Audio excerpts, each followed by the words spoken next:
Welcome to this Caabu webinar. It's our 12th since the start of the lockdown. We've covered all sorts of issues, but today we're going to be addressing a fascinating and vital topic. The question being, is there a common thread to mass protests in the Middle East and the United States?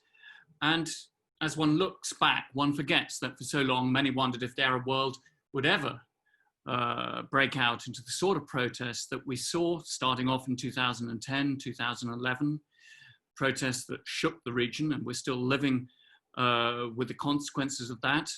Protests also in Iran in 2009, and in particular, I suppose, of significance today, given our distinguished speaker, how Syria has been smashed and decimated, burnt, as in the title of the book, between 2011 and now. Today in Syria, it's a very, very grim story after much of the war is over, but still fighting, of course, particularly in the north. The economy is decimated, the Syrian pound at record lows, hyperinflation, massive increases in food prices, and with about 80% of the population in poverty. And of course, we are actually seeing protests still, particularly in the south, in Sweden, for example. And elsewhere, we see Yemen engulfed in an horrific war. And then from particularly 2018, the second wave, if you like, of protests across North Africa, in Sudan, Iraq, Lebanon, and indeed Iran. Some have called it Arab Spring 2.0, and I'm not sure I'm a particular fan of the term. And then, of course, the protests we've seen in the United States, the Black Lives Matter movement, following the killing of George Floyd, but also the earlier protests that happened after similar police brutality in the United States. Are there common threads? Well, this is a question that Sam Dagher is going to answer for us today. He's the author of the book, Assad, or We Burn the Country, How One Family's Lust for Power Destroyed Syria. Now, he's been a leading journalist covering the Middle East for more than 16 years. I think you all have a copy of his bio. But importantly, he was based in Syria during a very difficult time, a very challenging time, also dangerous for journalists, between 2012 and 2014. You remember that various journalists were arrested, some killed, including Marie Colvin, Anthony Shadid. And he was actually detained by Assad's henchmen in an underground prison and expelled for reporting unfavorably, or what was deemed to be unfavorably, on the Syrian regime. He's worked for all sorts of publications, and you can see in his bio. So his book came out last year, Assad or We Burn the Country, and it really charts the two families, the Assad family and the Tlass family, and how they actually started out together, but then from 2011, Manaf Tlass and Bashar al-Assad went on two differing paths. So welcome, Sam. Thank you very much for agreeing to do this. It's the morning in Detroit where you are at the moment, a blisteringly hot day here, and we're grateful for everybody for turning up. So what are the commonalities between these US protests and what's happened in the Middle East? It's a fascinating question. What are the key differences? Thank you, Chris, and thank you to the Council for Arab-British Understanding for this opportunity, and thank you for all the work you do. And thanks to everyone for taking the time to tune in. Hope everyone is safe and well. And as Chris said, greetings from Detroit, Michigan.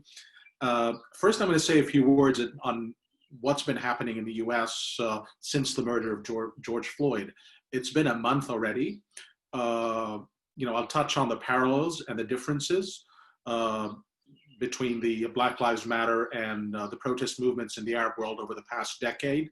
What's happening with these protest movements in the Arab world at the moment, and then I'll touch on Syria, and then happy to take your questions. First, a very important disclaimer. I want to say that the context and circumstances are very different. The responsiveness of the system and the institutions to protests are vastly different, but still there are important parallels and lessons to be drawn. First, there's always a trigger.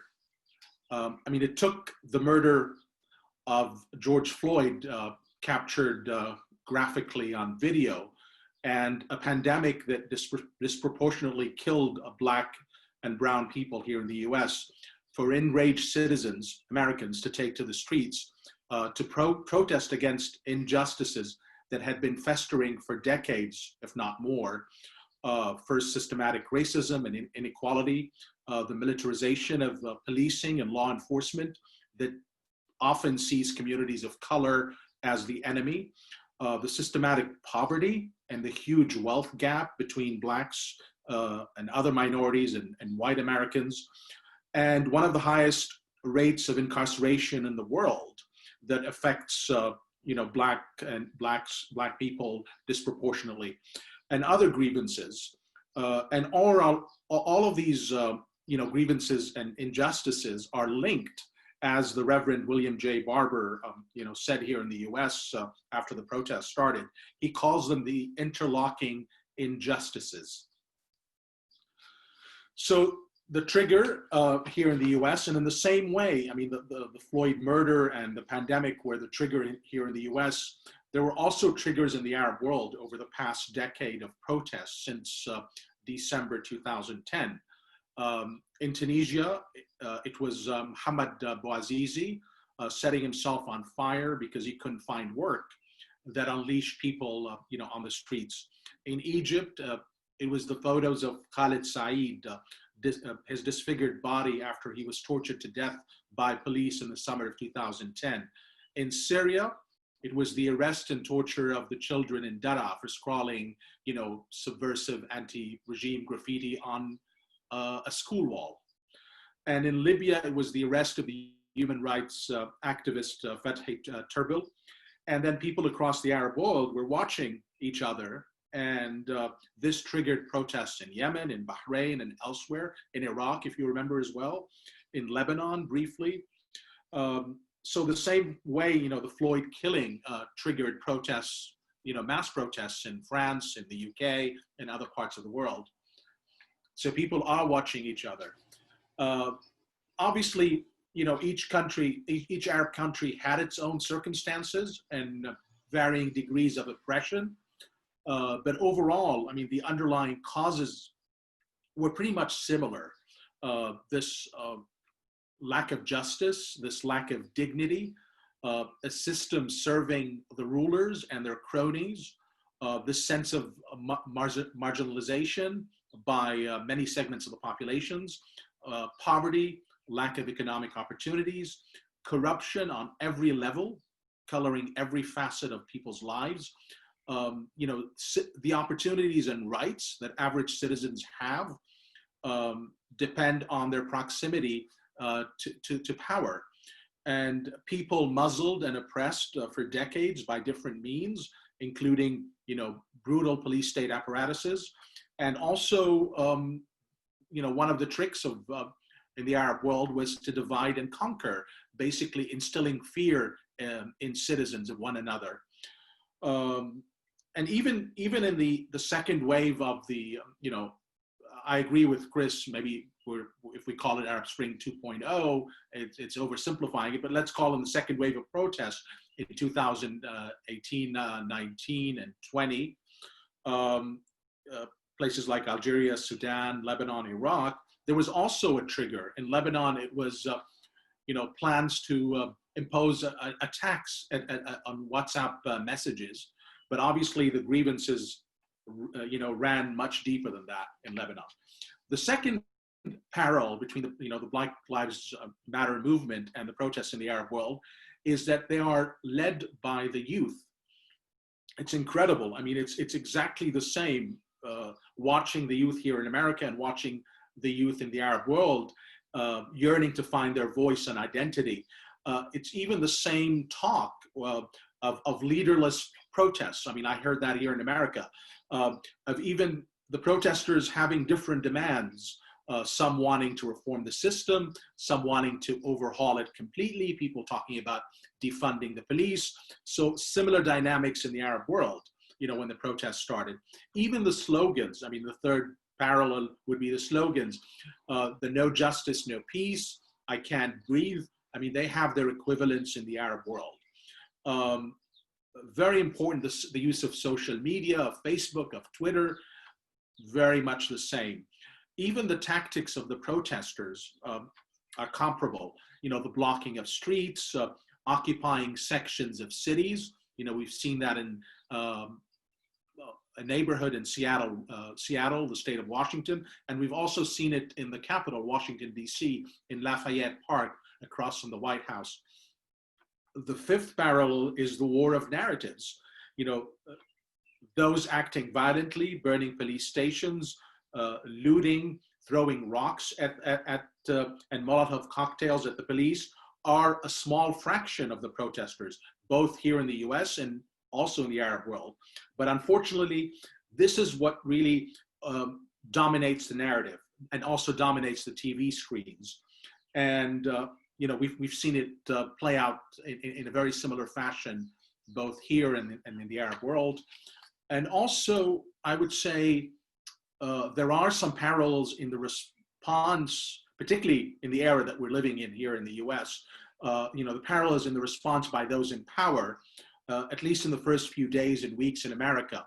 You know, the president was, and some of the governors were calling for the army to be sent in. The protesters were described, quote unquote, as infiltrators, as terrorists, as quote unquote lowlives. I mean, it could have been Assad or Gaddafi talking, you wondered. But obviously there were no shoot to kill orders in the US, thankfully. But we all saw, you know, the extreme violence that was deployed in some cities to quell the protests.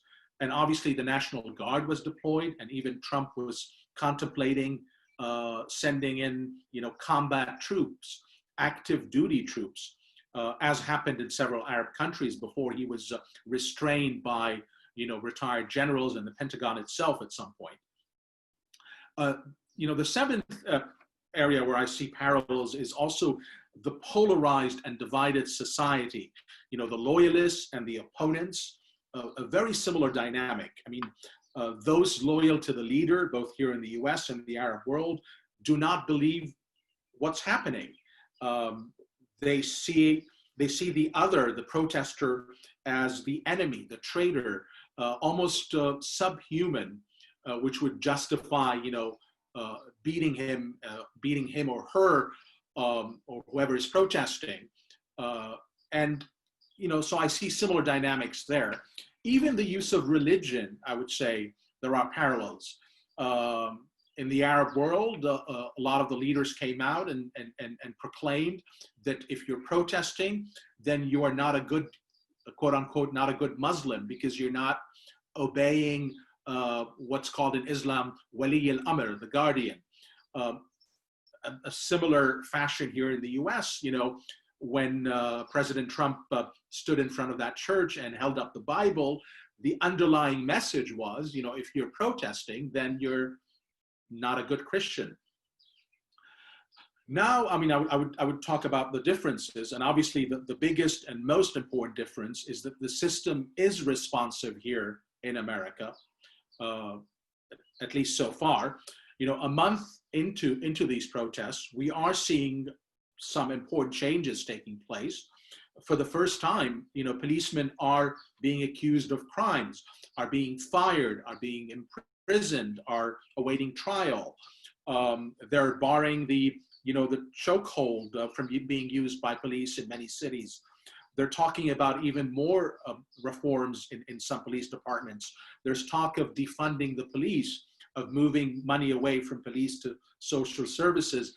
Even popular culture, the NFL saying, you know, those who had been protesting, you know, for the past couple of years, kneeling whenever the national anthem was played, were, you know, had the right to do so. So really walking back from their earlier position. We saw with the NASCAR, you know, banning the Confederate flags, even HBO pulling this movie, you know, the most popular movie in history, you know, Gone with the Wind, because they needed to add context to it, to better reflect that era of slavery. So even now, I mean, the unthinkable, people are talking about reparations being paid to Black Americans, you know, to compensate them for the enslavement and the policies that have impoverished them over the decades. Obviously, it's not over yet in the US, and we don't know how things will play out, but certainly something very incredible and momentous is underway. People are talking about, you know, picking up where the civil rights struggle of the 1960s left off. I mean, you remember that era was also very turbulent and ended with the assassination of Martin Luther King and then the election of Richard Nixon on a law and order ticket. So almost like the, you know, what happened in Egypt, you know, people saying, no, we want order, we want, you know, a strong leader. Obviously we have to be careful with the comparison, but I mean, the sentiment was the same. So I mean, similarly, I think in the Arab world, we must look at what's been happening since 2010 as a continuum, as a struggle, you know, for rights and dignity that has been interrupted by wars, by conflict, devastation, rise of terrorism, ISIS. But I mean, again, I think all of these are symptoms and consequences of the deeper problem. And we keep going back to the same underlying structural problem, you know, the systems that really don't work for the people. People that hunger for justice and dignity in every aspect of their lives. And, you know, these grievances obviously are now aggravated and compounded by the COVID-19 pandemic and its devastating economic consequences.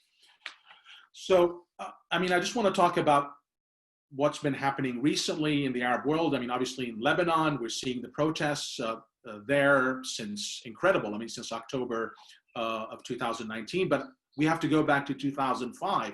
Remember what the Lebanese call the Cedar Revolution, or the quote unquote independence intifada or uprising.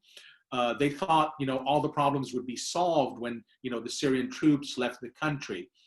But the truth is, I mean, the rot was from within. It was a political and economic system hijacked by what I would call sectarian oligarchs, feudal lords, however you want to call them, that they've systematically destroyed the country with corruption and mismanagement. So people said enough. They overcame their fear of one another. If you remember, I mean, the legacy of the civil war in Lebanon, and also the entrenched sectarianism in Lebanon. They overcame all of that to take to the streets. And I think despite all the setbacks and coronavirus, I don't think the struggle is over yet, because people know, you know, their lives won't get any better unless really the underlying causes of all of this are solved. So the story's not over yet.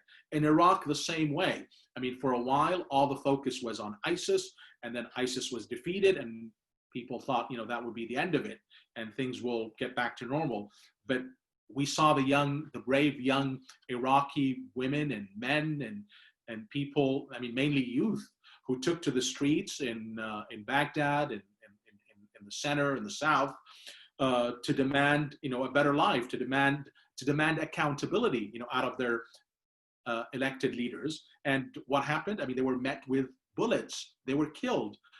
There are estimates of at least 700 people killed between October of 2019 and January 2020.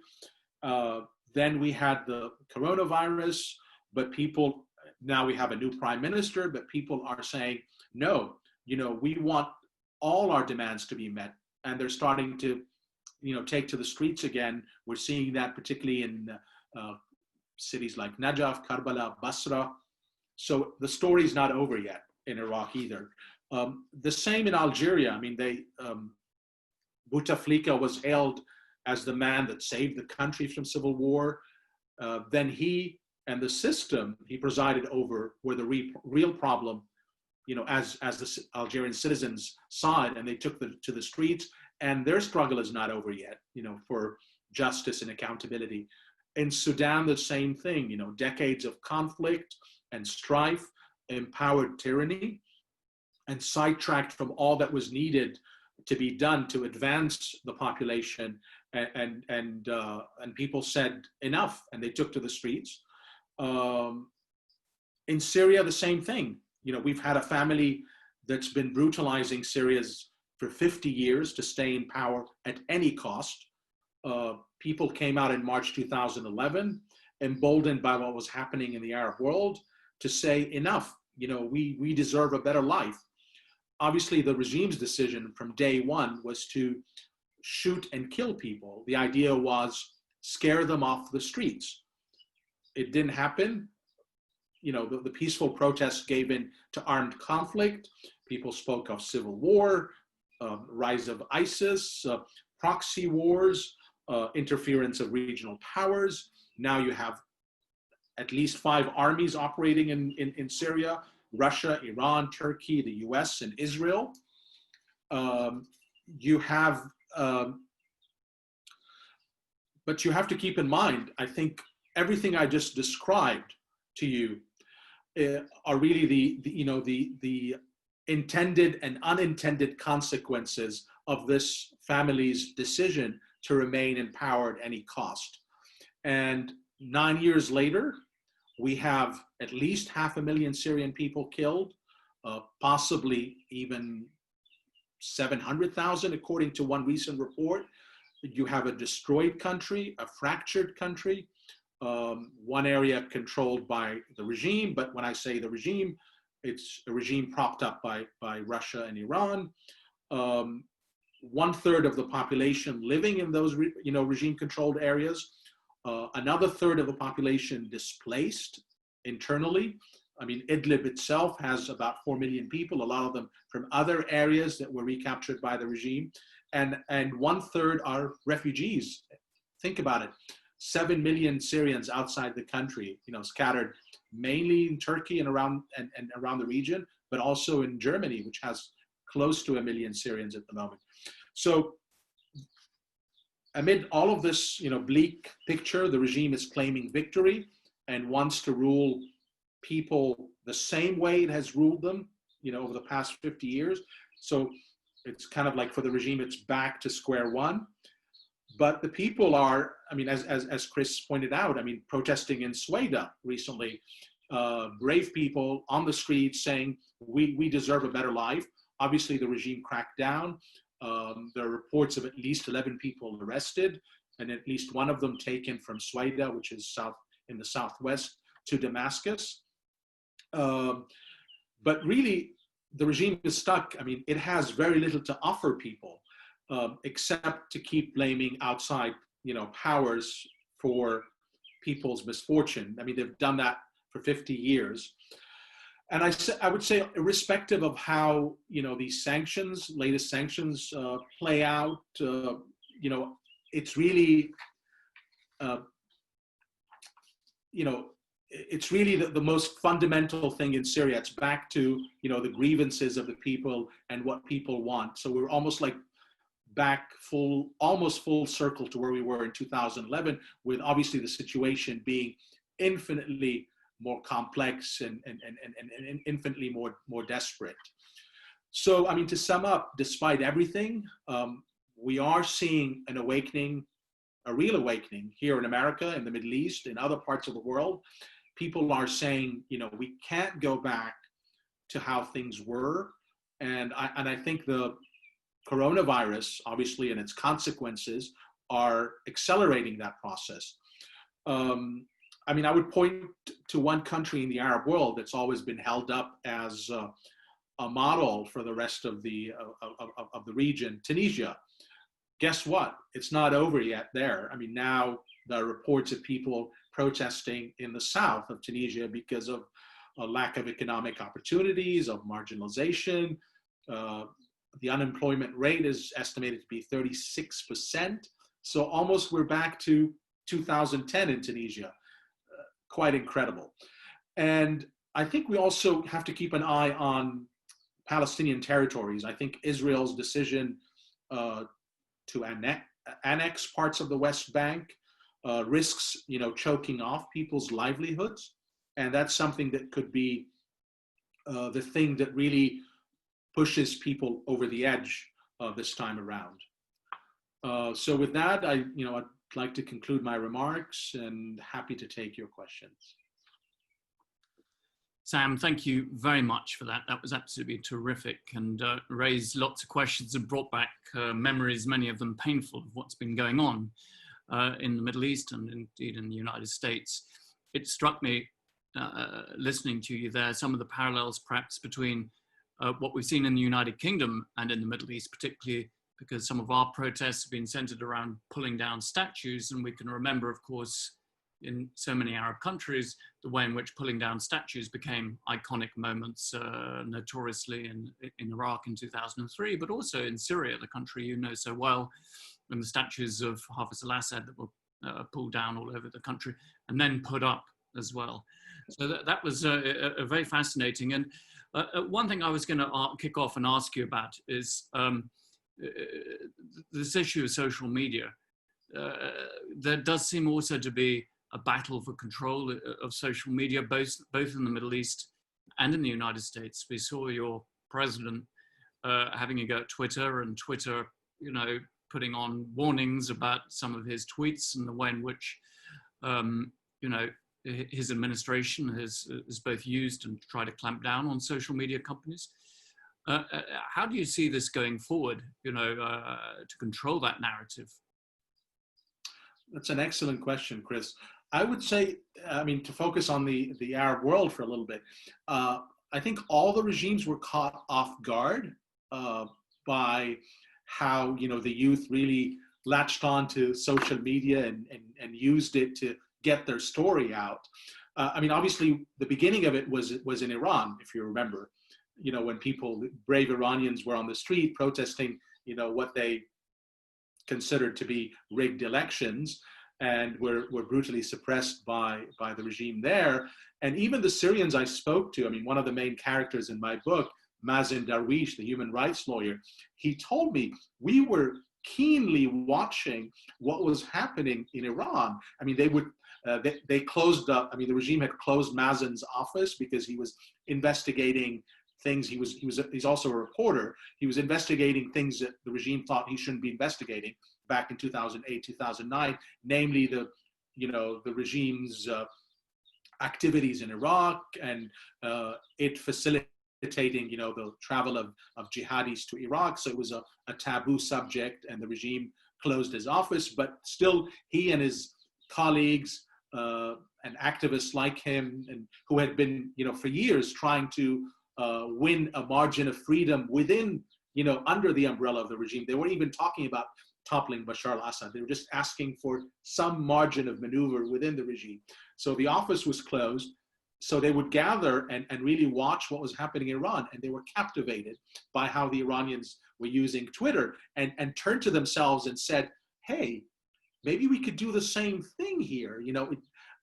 Opposing, these systems doesn't have to be like in the conventional, traditional way, opposition figures coming out and making statements. It can be grassroots. It could be, using these very, simple yet very powerful tools that we have.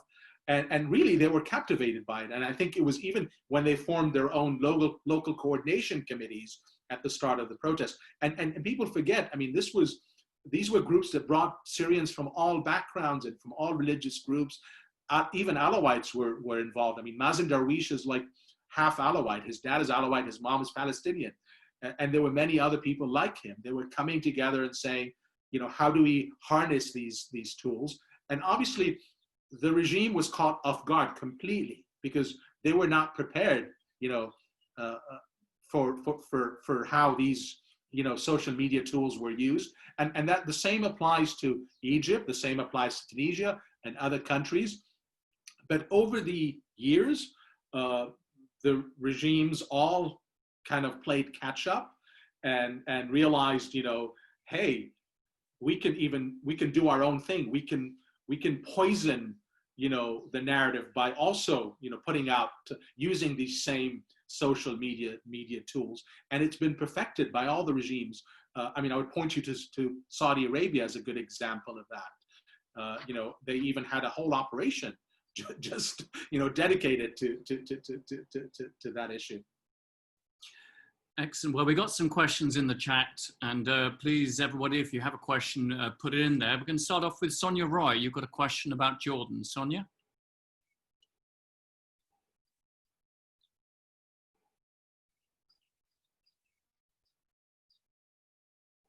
Hi, Sonia, are you there?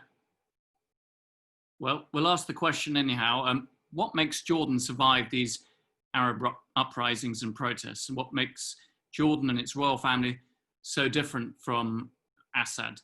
Is the fact that the Assad family is Syrian here? I assume she means Syrian, a factor here?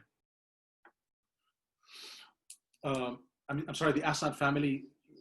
Yeah, she's put Assyrian, but anyhow, let's deal with the issue. I mean, why does Jordan not see the sort of widespread protests that we saw in Syria? Actually, they have. There have been episodes of protests in Jordan, but I would say the Jordanian, obviously, there are many of the same grievances. Segments of the population feel marginalized. There's high unemployment in parts of the country. There's a very omnipresent, police state apparatus. But at the same time, it's been a very responsive system in many ways. And this is what I touched on when I said, the US, a month into the protests, things have started to change. And I think there's a similar dynamic in Jordan. The system is responsive to people's grievances. They kind of learn lessons and try to adapt and adjust. And we haven't seen that in Syria at all. It's always on the regime's own terms. It's always, you want reform? Okay, wait, we'll give it to you. It's going to be on our own terms. I think the Jordanian royal family has played it a lot more smartly. Yes, they've had to deal with numerous challenges, but they've always been more responsive, I think, than the Assad regime in that respect. And obviously, you can't compare, the situation in Jordan to the life in Syria. Obviously, Jordanians enjoy a wider margin of freedoms, of being able to speak out. There is, I would say, by comparison, a far healthier political life in Jordan, and opposition and parties that run for elections and challenge the system. So the margin for maneuver, cannot be compared. For citizens to air their grievances, whether through the political process or on the streets. Thank you, Sam. Now we've got a question from Tariq Ali Ahmed. Yes. Hello. Hi. Hi. Thank you very much, first, Sam, for a very insightful discussion. What I wanted to ask was, in Lebanon and protests around the Middle East, a lot of, as well as ones in the US, we've seen a lot of protesters consistently and continuously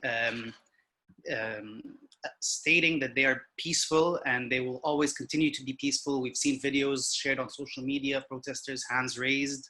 In Lebanon, we've seen chants saying Salmi, Salmi, which means peaceful, peaceful, as well as others in the region. But there have been a lot of infiltrators that are coming inside these protests and causing riots. Now, some of these people, some protesters in both the US and in countries like Lebanon would claim that such rioting is needed because the only way to get to be heard is through violence, while others say that this tarnishes the image. So I wanted to take your opinion on whether or not rioting and violence is actually a good, like a catalyst to responsive change or not. Thank you. Thank you for the question. I would take issue with the word infiltrators. This is the word that governments usually use. I would say in the case of Lebanon, a lot of times the people who are causing the violence, who are escalating the situation oftentimes are tied to people in power.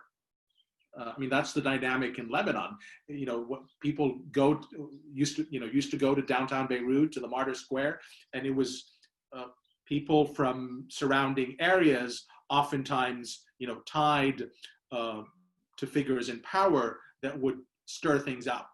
So, I mean, I think every situation is different, and we have to be careful. I mean, Syria is different in that respect. People, I mean, for the longest time, were coming out and saying "Silmi, Silmi," and getting shot and killed. Others, in a certain area, obviously reacted to the killing differently. Like even from day one. I mean, in Daraa, you had 2 people killed, and then people kept coming out and saying "Silmi," but some segments of the population reacted to the bloodshed differently from others, you know, began to attack police stations, began to burn property. I'm totally against that. But I think we have to look at every situation differently and understand the dynamics on the ground. And I think really it's a reflection of how different people in these societies react to what they perceive as excessive use of force or killing, you know, as happened in the case of George Floyd and other people who were killed in the Arab world, you know, people enraged and saying, okay, I've got nothing to lose, then I'm going to attack the system. This system is against me, and I'm going to, you know, smash storefronts and steal Nike sneakers and fancy, fancy wear, and throw rocks at the police and Molotov cocktails and burn police stations. So I think it all boils down to how different elements of society react to this, and you know, people are different, and societies are made up of different people and diverse, people of diverse backgrounds, and obviously they're going to react differently to the situation.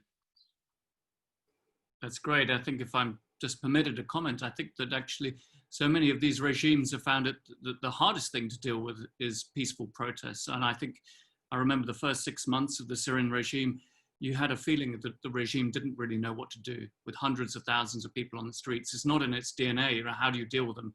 And that actually we see so many of these regimes wanting these protests to become violent. Even the Israelis, I would say the first Intifada was a much greater threat to the continuing of the Israeli occupation than the second Intifada, because it was so much more violent, killed so many more Israeli civilians. I think, you know, it's something actually, often these regimes are happier to see violence. You have a target, you have a legitimate target. Now we have a question now from Batu Koskun. Are you there, Batu? Yes, I'm here. Hello. Yeah, I'm joining you from the Turkish coast today. Hi. Unfortunately, not many British tourists this year. My question was regarding Turkey being seen as a model for most of these Arab countries and the wider Islamic world, initially in the wake of mass protests. And this was a jargon often thrown out in Western press and media. But recently, perhaps, no longer holds the same,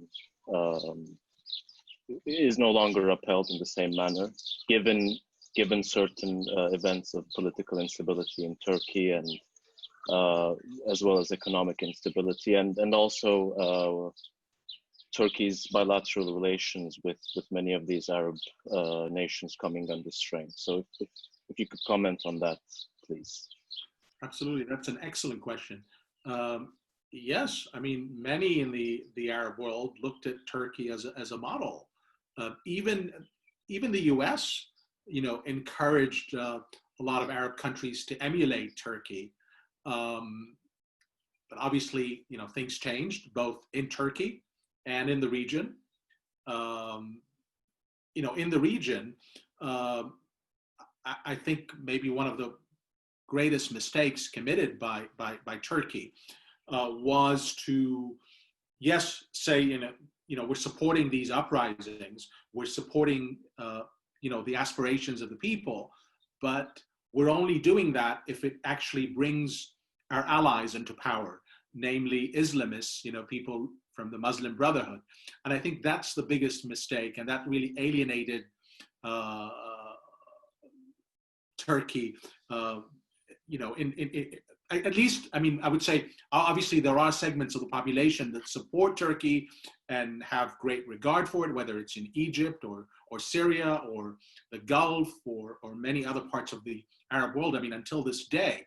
And obviously Qatar has this very important alliance with Turkey.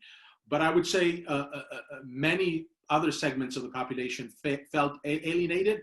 Yes, Turkey is supporting protesters, but only if these protests lead to a certain change that serves, Turkish agenda and interest. And I think that's really the greatest mistake committed by Turkey in recent years vis-a-vis the Arab Spring. And obviously, then we saw, events in Turkey itself, and people were wondering, is Turkey really a model that we want to copy?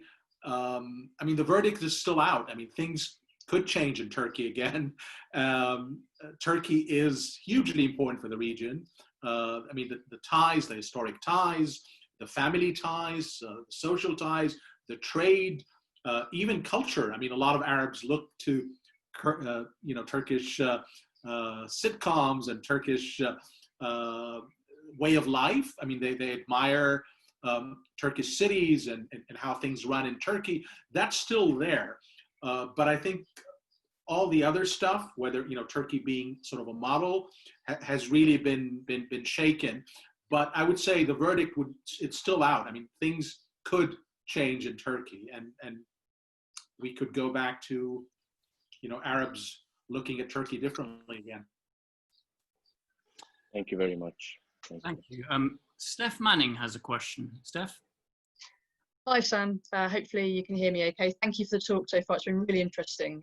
You mentioned earlier Israeli annexation with regard to regional dynamics. I wonder that, as this has been a sort of persistent issue, or at least persistently on the cards as a threat, how likely do you think it is in the current situation with COVID, given international opinion, the King of Jordan's comments, the UN Secretary General, and noting the Prime Minister Netanyahu's 1st of July deadline that he's given?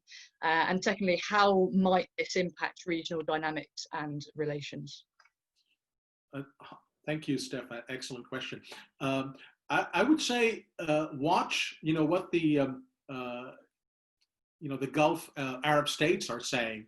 You had this op-ed in an Israeli paper by a UAE official warning against this move. So I think Israel will pay attention to that, will pay attention to what the Saudis and the Emiratis and others in the Gulf are saying. It's very important for Israel to be recognized and normalized by these countries. So I would really look at that as a factor in the Israeli decisions over the next coming days and weeks. In terms of the impact on the dynamics in the region, obviously, Iran, the Syrian regime, and what Iran calls the axis of resistance are going to grab this and say, look, we told you, everything that's happened in the Arab world over the past decade, all the protests, everything that we've seen everywhere is basically to distract us from the cause. And obviously we know that's not true. The cause has been used by these regimes for their own agendas and purposes. So, obviously I would look at that, but I would focus on the, what the Gulf countries say and how Israel reacts to that. I think that would be very important. And now we have a question from Ahlam Akram. Ahlam. Hello.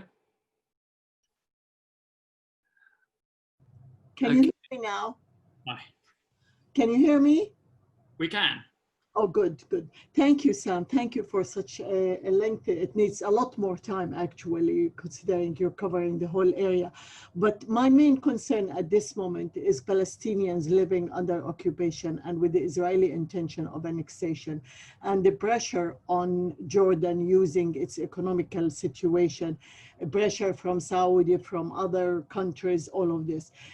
What do you think? I mean, Israel seems to be going ahead with its annexation. Do you think Jordan is going to give up because of the pressure and its economical and just lift its hands from Al-Aqsa, which means that you are giving a green line as well to Netanyahu, considering how vigilant he is or whatever he is, to enforce immigration, you know, in a way or another? And would Jordan be the alternative home for Palestinians in a way? What do you think? If Israel is definitely going on with annexation, that's number one. Number two, making Palestinian lives next to horrible and terrible, and you know, so even voluntary immigration or migration is there. What do you think? I mean, I feel we're facing a big chaotic situation in the whole region. Thank you. Thanks. Thank you. Yeah, absolutely. I mean, a very excellent question, timely question. I mean, I would look also at the Palestinians everywhere in the region. I mean, Lebanon, yes, Syria, obviously, many of them displaced and refugees now. So really, it has, you know, far-reaching impact. I think that I would see the Jordanians standing firm on this issue, but maybe I'll defer to Chris on this one. Maybe he has also some thoughts. Thank you. I mean, I think it's going to be extremely challenging for them. There's some people who doubt that Netanyahu will actually go ahead with a formal annexation, just continue with the creeping annexation, whereby they can expand settlements and put pressure on Palestinian communities to move out of Area C through creating a coercive environment. So there's plenty of ways that this can pan out, and it's going to be extremely difficult for the Jordanians on this issue. They have spoken out about it, but cutting off ties with Israel is what's it going to achieve for them? I mean, you have to think that this won't necessarily, change Israeli policy if they've already done it. There won't be a reverse move if they go ahead with a further formal annexation. It's really going to be difficult to see what happens. Yeah. I mean, I would just add, thank you, Chris. I would just add a quick point. I mean, I think everybody's also looking at the elections in the US and hoping maybe this administration would be on its way out, and maybe the second administration, possibly, a Joe Biden administration, looking at things differently or doing things differently.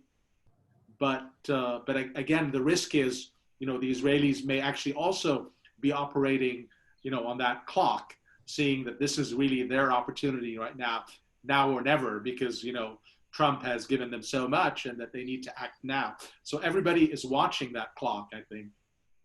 Indeed. We're promised a big announcement, I think, that Kellyanne Conway was referring to yesterday in terms of the White House and its position on annexation. We're going to have a question now from James Denslow. James. Thanks, Chris. Thanks, Sam. I just wondered if you think COVID-19 will have any particular impacts on Syria, the sort of Assad's rule there, or potentially impact on his allies and their ability to support his rule there.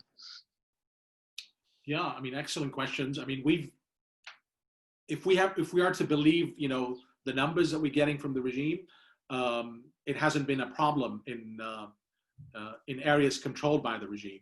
But we know that, at least the allies of the regime took precautions. I mean, the Iranians and the Russians and others, in terms of like isolating and separating and practicing social distancing and all of that. Obviously, it's a huge problem and a huge risk, for the Northwest, for Idlib. I mean, we know the situation is dire there. That hospitals and clinics were systematically targeted by the regime and Russians, and the capacity of Idlib, which is, again, I mean, a reminder, a place that has crammed in almost 4 million Syrians who have been displaced, many of them like, doubly or triply, displaced already, and were pushed into that corner of Syria. Barely, the infrastructure to cope. Other parts of Syria, northeast Syria, which is controlled by, the Kurdish militias backed by the U.S., also could be an issue there. So really, I don't think we're out of the woods yet. And as we're, the patterns we're seeing in other parts of the world, we're seeing a comeback, a resurgence. So I think the risk is still there. And I think we also have to watch, how the regime copes with this potential for a resurgence, given the dire economic situation at the moment. I mean, I can't overemphasize how bleak, life has become for the average Syrian. I mean, the value of the pound plummeting by 75%. The situation in Lebanon. I mean, Lebanon was almost the outlet for a lot of Syrians. Both average Syrians and also, government cronies. But I think even for average Syrians, I mean, it was the place they put their money. They'd rather put it in Lebanon and Lebanese bank than in Damascus. I mean, one analyst said like Syrians have $1 billion in Syrian bank accounts and almost $40 billion in Lebanon.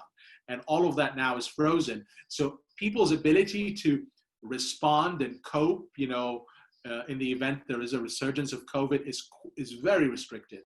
So really a very, very bleak prospects. I mean, should we have a spike in cases? Thank you very much. James, do you want to come back on that? I don't know if you have. No. One thing I wanted to come back to you on Sam, is this issue of leadership of protests, and then indeed to what extent they have the capacity to deliver lasting real change. Because as you said, in the United States, there is some change, although I suspect a lot of people will say that it's a huge way to go. But certainly in the Arab world, and you look at Egypt in particular, for example, I think would be an acute case where you went from a president who had been in power for so long, a brief period of rule under Morsi, and then the re-establishment of a military regime. Is there an issue here that perhaps these protests need some more leadership? There needs to be more of a program for change, and that, yes, whilst it's fine at one level to have this sort of very loose leadership structures, the absence of a specific agenda is also a weakness. Absolutely, 100%. I mean, this is the debate now in the U.S. How do we move this forward? They're talking about, everybody's saying vote, go out and vote, with the hope that maybe more could be done. Something more drastic and fundamental could be done under a Biden administration. So people are organizing. I mean, you're seeing these coalitions being formed.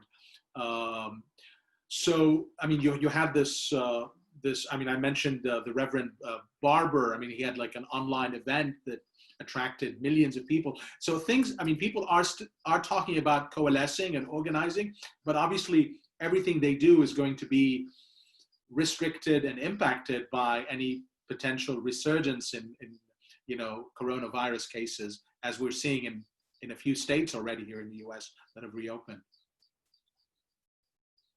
And also just another feature of it is when these Arab protests kicked off, and indeed in Iran as well in 2009, we had a very differing president in power in Barack Obama, and we've had Trump in power obviously since the protests of 2019, 2020. How do you compare the way that they dealt with it? You had occasions when Obama looked as if he was encouraging them and etc. I'm not sure I've seen Trump encouraging them in any sort of way. How do you compare the way the two presidents have handled things? Yeah, I think Trump and Pompeo, remember, I mean, when we had protests in Iran, they were saying, in Iran, they liked it, yes. Yeah, and you said Obama was encouraging also Well, you know, you saw some encouragement in Egypt, with the Arab Spring, a sort of sense that he'd abandoned Mubarak. This would be the accusation of Gulf states, etc.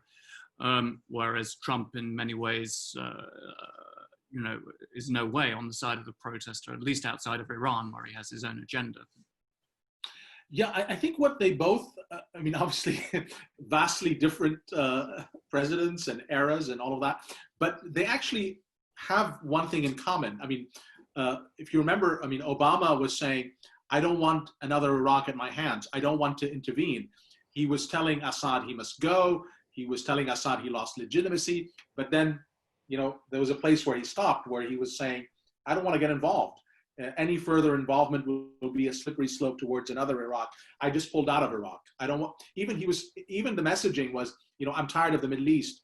You know, I have a couple of goals, strategic goals in the Middle East, like, you know, a nuclear deal with Iran and other goals, but I really want to pivot to the Far East. So he was like walking away from the region, right?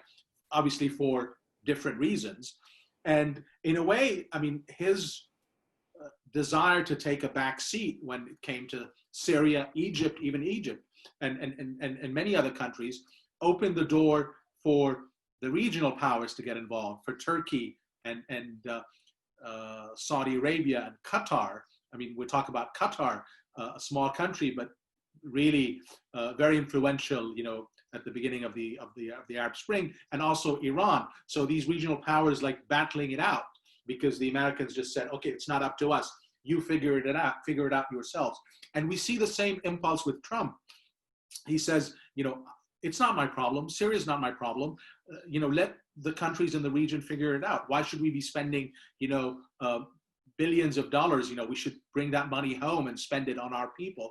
So I see actually parallels, but obviously for different motives and different agendas.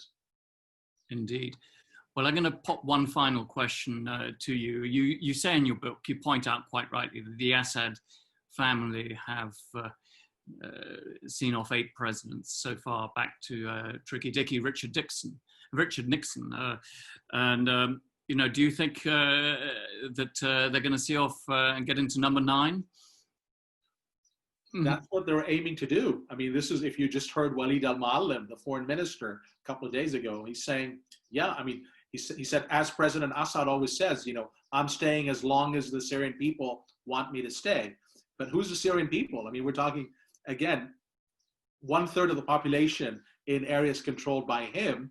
You know, it's a regime that's propped up by Iran and Russia. It's a regime that's able to play off, you know, these powers against each other whenever it feels pressured by either one of them.